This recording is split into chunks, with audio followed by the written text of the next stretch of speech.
What makes this system so unique is the price. The hoist that I'm going to use only cost $100, which makes this electric hoist that can lift over 1,000 pounds a pretty good deal. Your setup could be different, and I have no idea what you've got for studs, things like that at home, so you've got to make your own decision as to what will work for you.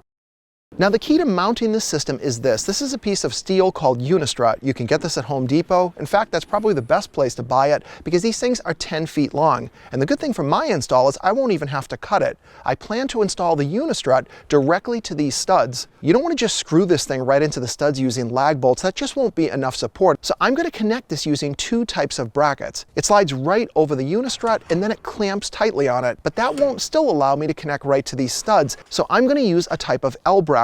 But just an L bracket alone isn't necessarily that strong. So I found this. It's called a gusseted L bracket, and the gusset are these small triangular pieces on the side that are welded in, and that will make this significantly stronger. I'm going to screw these together using what's called grade 8 bolts. They're pretty much the strongest bolts you can get from normal suppliers. Once bolted together, all I've got to do is slide them onto the Unistrut, and now I can screw them into the stud.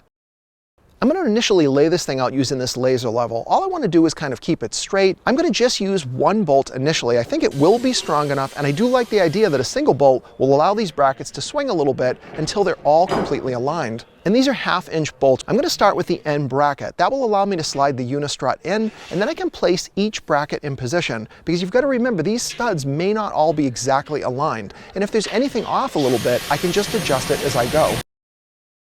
At this point, all of the hardware is still somewhat loose. I want to get everything mounted and in position, and then I can finally tighten everything down.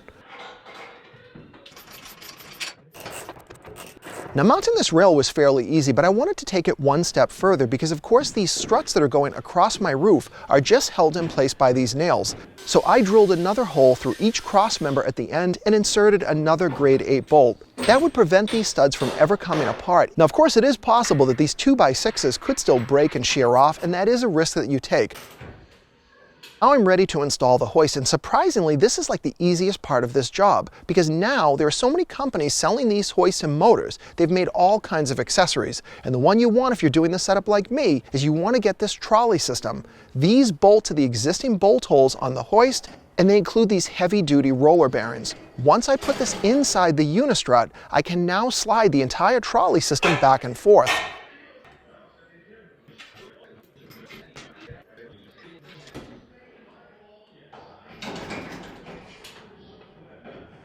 I then spent a little bit of time fidgeting with this motor. It wasn't particularly easy because it did bind quite a bit. So I'd adjust each bolt, tighten them as much as possible, and then make more adjustments until that motor finally rolled pretty easily. Now I got the wired version. You can see here this looks like a mini industrial remote. They have a wireless version as well. It's only about 30 bucks more. I didn't really want to get wireless because I felt like down the road, that's probably the part that will break.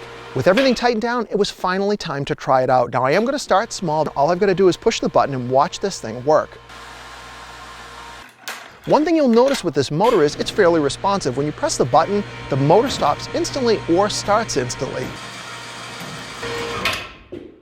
Now it's time to try the tool I was dying to lift. That is my table saw along with a built-in stand. Weighs about 170 pounds. Now when you're using a hoist like this, you need to use either straps, a net, which I'll show you shortly, to get your items up there safely. And remember with the hoist, balance points are going to be different, so you will need to experiment a bit to figure out where the right spot to lift is. But on the saw, I figured this bar across the middle would be a safe bet.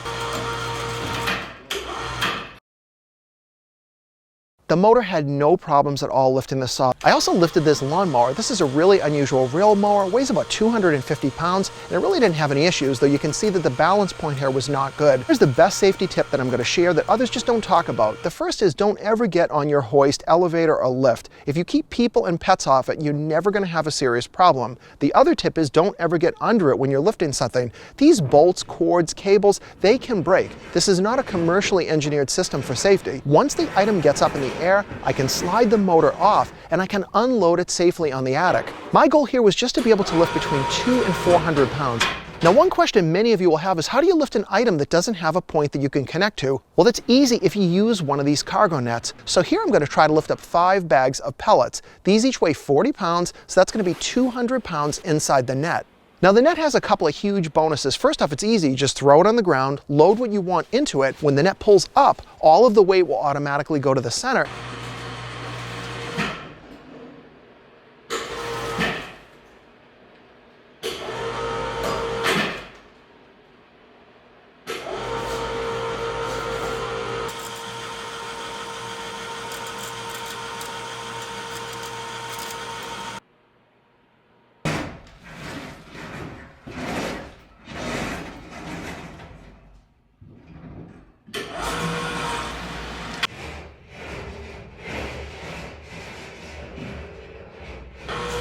Now you can also lift things like totes. This one's filled with pool chemicals, weighs about 50 pounds, and all I've got to do is use the net. I don't have to really balance anything. I'm not even closing the tote. Once I finish with this thing, I am thrilled. I'm already using it, my garage space is all opened up, and now I can load it with a lot more junk. But in the meantime, I'm already thinking about some improvements. First, I've only got these 4 support beams. Now I really think I would like to add a couple of more just for a margin of safety, and it would potentially allow me to lift even more.